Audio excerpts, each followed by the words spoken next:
داداش آماده ای بریم؟ بریم.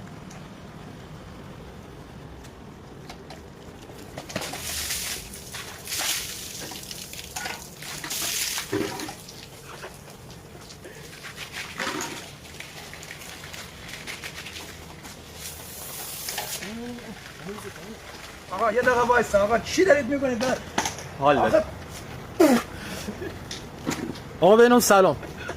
این سورپرایز از طرف مریم خانم که خیلی شما رو دوست داره، می‌خواست به شما اینجوری ابراز علاقه کنه و بگه که تولدتون مبارک باشه. آخه سهیل من تیرمایی من چی به آخه تولد احساستون بس آقا بس آقا بس باشه احساسمو میگم. مریم جان دست در نکنه من گوه خوردم تیرمایی شدم اصلا. من تیرمایی اقلا ایشته تیر کجا الان کجا آخه بابا لعنت بین.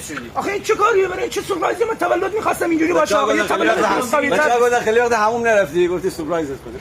وای به حالت سهیل. این گل تقدیم به شما.